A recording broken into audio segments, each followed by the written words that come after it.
नमस्कार. मल्हार टीव्हीच्या सकाळच्या बातमीपत्रामध्ये आपलं स्वागत. पनवेल महापालिका क्षेत्रामध्ये पर्यावरणपूरक गणेशोत्सव साजरा करण्यासाठी माझी वसुंधरा 4.0 अंतर्गत महापालिकेच्या वतीने यावर्षी देखील बाप्पा माझा पर्यावरणाचा राजा मोहीम हाती घेतली आहे. या अंतर्गत नागरिकांना कमी किमतीत शाडू मूर्ती उपलब्ध करून देण्यासाठी महापालिका कार्यक्षेत्रातील 10 गणेश मूर्तिकारांना मोफत 12 टन शाडूची माती उपलब्ध करून देण्यात आली आहे. नागरिकांनी शाडूच्या अगर लाल मातीच्या गणेश मूर्ती खरेदी करून पर्यावरणपूरक गणेशोत्सव साजरा करावा असे आवाहन आयुक्त मंगेश चितळे यांनी केले आहे. बाप्पा माझा पर्यावरणाचा राजा मोहिमेअंतर्गत महापालिकेच्या वतीने महापालिका कार्यक्षेत्रातील रोडपाली, भिंगारी, ONGC, पनवेल, कुंभारवाडा अशा विविध ठिकाणच्या 10 गणेश मूर्तिकारांना 300 शाडूची मातीच्या पिशव्या घरपोच देण्यात आल्या आहेत. यातील प्रत्येक शाडूच्या मातीच्या पिशवीचे वजन 40 किलोग्रॅम आहे. अशी 12 टन शाडू माती मोफत उपलब्ध करून देण्यात आली आहे. याचबरोबर महापालिकेच्या शाळा आणि खासगी शाळांमधील विद्यार्थ्यांना देखील शाडू मातीच्या मूर्ती तयार करण्याचे प्रशिक्षण देण्यात येणार आहे.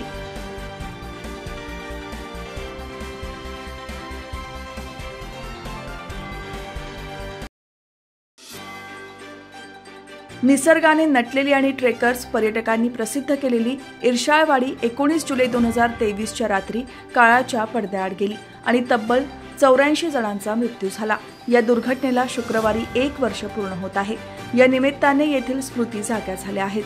दुर्घटनाग्रस्त झाल्यानंतर वर्षभरानंतर इर्शाळवाडी नव्या जागेवर उभी राहत आहे. राज्य सरकारच्या तत्परतेमुळे स्थानिक प्रशासनाच्या माध्यमातून नवीन वाडीची उभारणी सिडकोमार्फत नमराची वाडी येथे करण्यात येत आहे. दुर्घटनेनंतर आपत्ग्रस्तांना चौक येथील कंटेनर हाऊसमध्ये निवासाची सोय तसेच इतर सुविधा उपलब्ध करून देण्यात आल्या. त्याचबरोबर नष्ट झालेली कागदपत्रे, दाखले तातडीने देण्यात आले.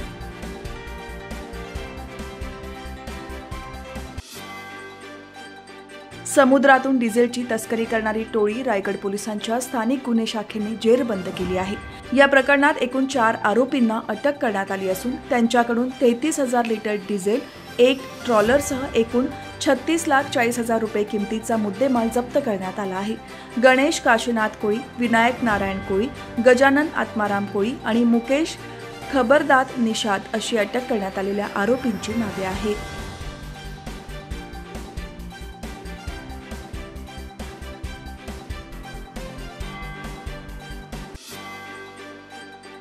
राज्याचे धोरण उद्योगस्नेही आहे. उद्योगांना गुंतवणूक वाढ, प्रकल्प विस्तारासाठी सहकार्य करण्यावर शासनाचा भर आहे. उद्योजकांनीही आपली जबाबदारी ओळखून स्थानिकांच्या रोजगार संधी आणि हिताला प्राधान्य द्यावे.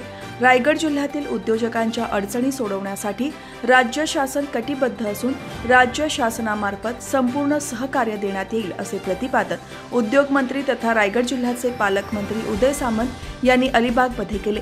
उद्योग विभागाच्या विविध योजना आणि उपक्रमांची माहिती व्हावी यासाठी इग्नाईट या 1 दिवसीय कार्यशाळेचे आयोजन अलिबाग येथील जिल्हा नियोजन सभागृहात करण्यात आले होते.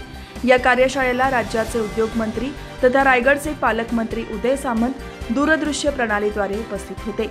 यावेळी जिल्हाधिकारी किशन जावळे, कोकण विभागीय उद्योग सहसंचालक विजू शिरसाट, जिल्हा उद्योग केंद्राचे महाव्यवस्थापक GS हरळ्या तसेच जिल्ह्यातील उद्योजक, शेतकरी उपस्थित होते. पावसाळा सुरू झाल्यावर जून महिन्याच्या मध्यानंतर पाण्याची स्थिती बदलेल अशी अपेक्षा सिडको मंडळाच्या अधिकाऱ्यांना होती. परंतु धरणातील जलसाठा अजूनही निम्मा सुद्धा भरलेला नाही. हेटवणे धरणातून सिडको पाण्याचा उपसा करून खारघर, उल्वे, द्रोणागिरी या परिसरांना पाणी पुरवठा करते. जुलै महिन्यातही पाणीसाठा धरणात कमी असल्याने 20% पाणी कपात सिडकोने लागू केली. त्यामुळे पाण्याच्या दुर्भिक्षाचा सामना खारघरसह द्रोणागिरी आणि उल्वे वसाहतींमधील नागरिकांना करावा लागत आहे. सध्या रायगड जिल्ह्यात अतिवृष्टीमुळे काम असल्यावरच बाहेर पडण्याचा सल्ला हवामान विभागाकडून नागरिकांना दिला असला तरी पिण्याचे पाणी घरातील नळांना येत नसल्याने खारघरवासियांवर पिण्याच्या पाण्याच्या बाटल्या दुकानातून चढ्या भावाने खरेदी करण्याची वेळ आली आहे. कुंभे धबधब्यावरून इंस्टाग्रामसाठी रील बनवायला गेलेली मुंबई येथील 27 वर्षीय अन्वी कामदाराचा पाय घसरून 300 फूट दरीमध्ये कोसळून तिचा मृत्यू झाला आहे. या दुर्घटनेनंतर रायगड पोलीस अधिक सतर्क झाले असून त्यांनी कठोर धोरण अवलंबण्याचा निर्णय घेतला. प्रतिबंधात्मक आदेशांचे उल्लंघन करणाऱ्यांवर कठोर कारवाईचा इशारा पोलीस अधीक्षक सोमनाथ घारगे यांनी दिला आहे। माणगाव तालुक्यातील देवकुंड धबधबा, तामिणी घाट, कुंभे धबधबा, सिक्रेट पॉइंट या परिसरात माणगावचे प्रांताधिकारी डॉक्टर संदीपान सानप यांनी प्रतिबंधात्मक आदेश जारी केले आहेत। या आदेशानुसार धबधबे, दरी, धोकादायक वळणे, सेल्फी काढणे, अति वेगाने वाहने चालवणे, दारू पिऊन पाण्यात मौज मस्ती करण्यावर निर्बंध घालण्यात आले आहेत। तरी देखील या भागात पर्यटक काही अतिउत्साही मंडळी भान हरपून घालून दिलेल्या नियमांचे उल्लंघन करतात। यातून अन्वी कामदार सारख्या तरुणींना आपला जीव गमवावा लागतो। अन्वीच्या अपघाती मृत्यूनंतर रायगड पोलिसांनी प्रतिबंधात्मक आदेशांची काटेकोर अंमलबजावणी करण्यावर भर दिला आहे। या आदेशांचे पालन न केल्यास कठोर कारवाई करण्यात येईल असा इशारा पोलीस अधीक्षक सोमनाथ घारगे यांनी दिला आहे। पुणे ग्रामीण पोलिसांनी पूजा खेडकरची आई मनोरमा खेडकरला किल्ले रायगडाच्या पायथ्याशी असलेल्या हिरकणी वाडीमधील एका लॉजमधून अटक करण्यात आली आहे। काही दिवसांपूर्वी मनोरमा खेडकरने पुणे येथील स्थानिक शेतकऱ्यांना धमकावतानाचे फोटो आणि व्हिडिओ सोशल मीडियावर व्हायरल झाले होते। तसेच तिने पुणे पोलिसांशी हुज्जत देखील घातली होती। या घटनेनंतर मनोरमा खेडकरांचा तपास सुरू होता। पोलिसांनी तिच्या शोधासाठी 3 पथके स्थापन केली होती। मनोरमा खेडकरच्या बाणेर येथील बंगल्यावर पोलिसांनी तपास केला होता, परंतु तेव्हा ती आढळली नव्हती। घराच्या गेटवर कुलूप लावलेले होते आणि फोन देखील बंद होता। अखेर महाडमधील हिरकणीवाडीमधील पार्वती निवास या घराच्या भाड्याच्या खोलीत लपून बसलेली मनोरमा खेडकर पोलिसांच्या हाती लागली आहे। छापा टाकून तिला अटक करण्यात आली असून पुणे ग्रामीण पोलिसांनी तिला ताब्यात घेऊन पुण्याच्या दिशेने रवाना झाले आहेत। मनोरमा खेडकरच्या अटकेनंतर तिच्या तपासासाठी पुढील प्रक्रिया सुरू आहे।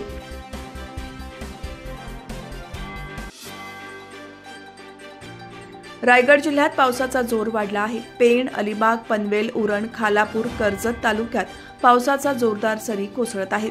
त्यामुळे नद्यांच्या पातळीत पुन्हा एकदा वाढ होण्यास सुरुवात झाली आहे। जुलै महिन्याच्या मध्यावर 113% पाऊस पडला आहे। एकूण वार्षिक पर्जन्यमानाच्या 42% पाऊस झाला आहे। महाड, पोलादपूर, म्हसळा, माणगाव या तालुक्यात पावसाचा जोर होता। जिल्ह्यात सुरू असलेल्या पावसामुळे धरणांच्या पाणीसाठ्यात लक्षणीय वाढ झाली आहे। लघु पाटबंधारे विभागाच्या 28 धरणांपैकी 19 धरणे भरली आहेत। सकाळपासून पावसाचा जोरदार सरी बरसत होत्या, त्यामुळे नद्या, नाले दुथडी भरून वाहत होते।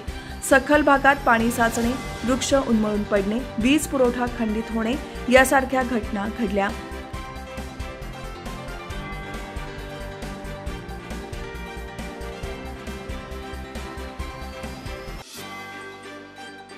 बामणडोंगरी गृहनिर्माण प्रकल्पातील दुकानांची ई-लिलाव प्रक्रिया ज्या टप्प्यावर थांबलेली होती त्या टप्प्यापासून सदर प्रक्रिया सिडकोतर्फे 22 जुलैला पुन्हा सुरू केली जाणार असून योजनेचा निकाल 23 जुलैला जाहीर करण्यात येणार आहे। यापूर्वी सदर दुकानांकरिता ई-लिलाव प्रक्रिया 22 मे 2024 रोजी नियोजित होती, परंतु तांत्रिक कारणास्तव सदर ई-लिलाव प्रक्रिया पार पडू शकली नाही। ज्या अर्जदारांनी पूर्वीच या योजनेसाठी नोंदणी केली होती असे संभाव्य खरेदीदार अर्जदार या ई-लिलाव प्रक्रियेत भाग घेऊ शकतात। सिडकोतर्फे 14 मार्च 2024 रोजी नवी मुंबईतील सिडकोच्या बामणडोंगरी गृहनिर्माण संकुलातील 243 दुकानांच्या विक्रीची योजना सुरू करण्यात आली होती। या योजनेअंतर्गत वेगाने विकसित होणाऱ्या उल्वे नोडमधील बामणडोंगरी येथील सिडको गृहसंकुलातील 243 दुकाने उपलब्ध करून देण्यात आली होती।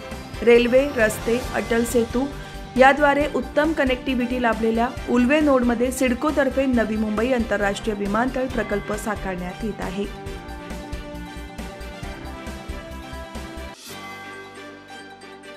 विशाळगडावर 14 जुलै रोजी झालेल्या हिंसाचारानंतर उपमुख्यमंत्री अजित पवार पुण्यातील सर्व कार्यक्रम रद्द करून विशाळगडाच्या पायथ्याशी पोहोचले। त्यांनी हिंसाचारग्रस्त भागाची पाहणी करत पीडितांशी संवाद साधला। सरकार कुणावरही अन्याय करणार नाही असे त्यांनी यावेळी स्पष्ट केले। गेल्या काही वर्षांपासून विशाळगडावरील अतिक्रमणे हटवण्याची मागणी शिवप्रेमींनी केली होती। माजी खासदार संभाजीराजे छत्रपती यांनीही शिवप्रेमींना विशाळगड येथे येण्याचे आवाहन केले होते। त्यानंतर विशाळगडाजवळील गजापुरात जमावाने दगडफेक, जाळपोळ केली। यामध्ये अनेक घरे, वाहनांचे नुकसान झाले आहे। पीडितांनी झालेल्या नुकसानाची माहिती देताना कशा पद्धतीने हल्ला करण्यात आला हे सांगितले। तसेच तेथील नागरिकांनी सरकारने योग्य मदत करावी आणि ज्यांनी हल्ला केला त्यांच्यावर कारवाई करण्याची मागणी केली। शिवाय या परिसरातील संचारबंदी हटवण्याची मागणीही केली।